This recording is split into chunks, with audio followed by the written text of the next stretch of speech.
अस्सलाम वालेकुम दोस्तों, मेरा नाम है कामरान अहमद। आप देख रहे हैं KM मीडिया। आज हम आए हैं कांग्रेस के पार्षद वार्ड नंबर 80 के रमजान अली साहब के पास। आज उनसे बात करेंगे किसानों को लेकर। किसान जो धरना प्रदर्शन कर रहे हैं, इतना विरोध जो कर रही है सरकार, जो उनके खिलाफ जो बिल पास की उससे ताल्लुक। तो सर, हम आपसे सवाल करना चाहते हैं, जो किसान आज इतना जो परेशान है, इतना जो धरना प्रदर्शन, उसका क्या कारण है, क्यों, क्या वजह है ऐसी की जो धरना प्रदर्शन कर रहे हैं? देखिए, जो किसान धरना प्रदर्शन कर रहे हैं और वो धरना प्रदर्शन बिल्कुल जायज़ है। मेरी एनालिसिस के आधार पर हम आपको बताना चाहते हैं कि सरकार ने 3 अध्यादेश पारित किया है और अध्यादेश उस स्थिति में पारित किया जाता है जब कोई आपदा आ जाए, बड़ी इमरजेंसी आ जाए, तो राष्ट्रपति से जो है दस्तखत करवा के अध्यादेश पारित किया जाता है। तो वो अध्यादेश के रूप में 3 अध्यादेश सरकार ने पारित कराया। पहली चीज़ तो ये, हमारे ख्याल से अध्यादेश को पारित कराने का कोई समय नहीं था। अब सरकार को जल्दीबाजी थी या जल्दी थी, उसने करा दिया। तो उन अध्यादेश में कमियां क्या हैं और उस कमियों को लेकर किसान क्यों आंदोलित है, ये थोड़ा सोचने का विषय है। मेरे एनालिसिस के अनुसार पहला जो अध्यादेश है सरकार का, वो कॉन्ट्रैक्ट फार्मिंग है। कॉन्ट्रैक्ट फार्मिंग का मतलब ये होता है कि जैसे कि बड़ी बड़ी फैक्ट्रियां हैं, ग्लूकोज फैक्ट्री, ग्लूकोज बिस्किट बनाने वाली फैक्ट्री है, तो उसको गेहूं की ज़रूरत है। तो ये क्या काम करती है कि पूरा का पूरा गांव जो है जा कर के लोगों से कांटेक्ट करती है, किसानों से कांटेक्ट करती है और उनसे जो है कि हमें गेहूं इतना चाहिए और आप सभी लोग जो है गेहूं उपजा दीजिए या गेहूं की खेती करिए। और उसमें वो एक जो है मिनिमम रेट फिक्स कर देगी। मतलब जो नया कानून है उसकी बात मैं कर रहा हूँ।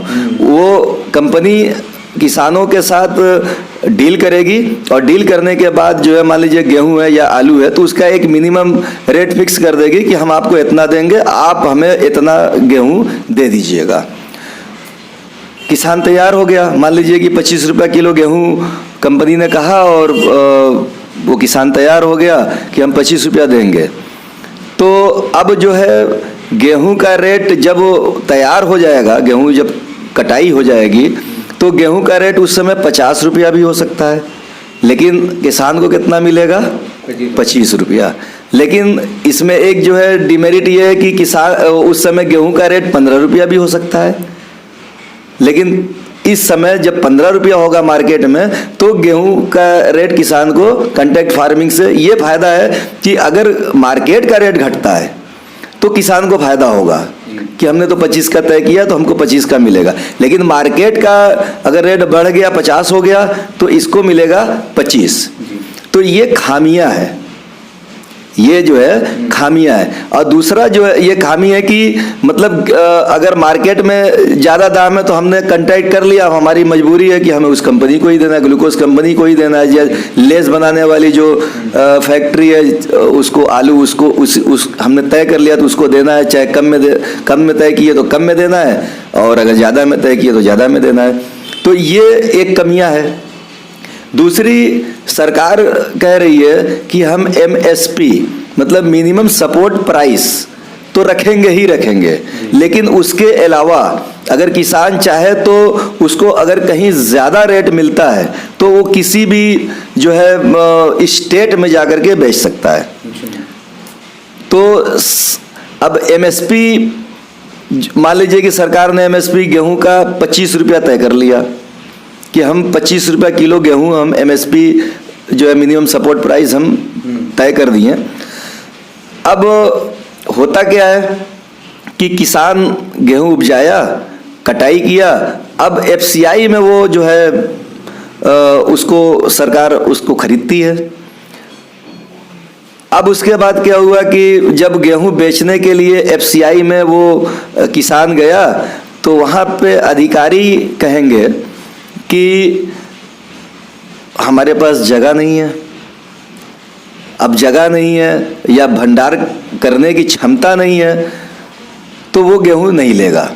अब वो गेहूं मार्केट में जाएगा उसे बेचने के लिए, तो मार्केट में जब उसे बेचने के लिए जाएगा तो वहाँ पर मान लीजिए सरकार ने 25 रुपया तय किया तो अब मार्केट में 10 रुपया बिक रहा है।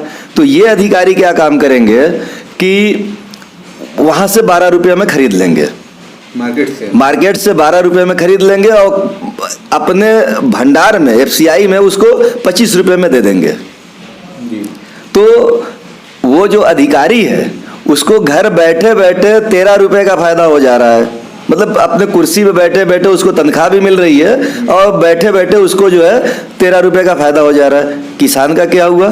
कुछ नहीं हुआ। तो उसके लिए ये होना चाहिए कि MSP अगर सरकार दे रही है तो MSP को तय करने के लिए अधिकारी को अधिकार ना दे, उस गांव के सरपंच या ग्राम प्रधान को अधिकार दे, उसको अधिकार दे।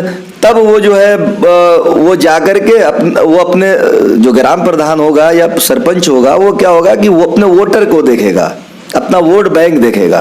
तब वो जाकर के उस अधिकारी से लड़ करके MSP जो 25 रुपया है वो उसके हिसाब से दे देगा। तीसरी ये सरकारी कमियां है, मतलब किसान को मिला जुला करके कहीं से फायदा बेनिफिट होने वाला नहीं है। और तीसरी सबसे बड़ी जो सरकार की जो गलती कहा जाए यहाँ पर वो है भंडारण की। भंडारण का मतलब ये होता है कि जैसे कोई कंपनी जो है सरसों का तेल बना रही है तो अब कोई डीलर है उसको खरीदता है, 1 लाख लीटर अब तेल खरीद करके अपने आप उसको जो है भंडार कर लिया। अब भंडार करने के बाद मार्केट में जब उस तेल की कमी हो जाएगी तो वो औने पौने दाम में, ज़्यादा दाम में बेचेगा तो कीमत बढ़ जाती है। तो भंडारण का जो हम बताना चाह रहे हैं, भंडारण का मतलब ये है कि 1955 में भंडारण पर रोक लगा दी थी, भंडारण पर रोक लगा दी गई थी। कौन सी सरकार थी उस समय?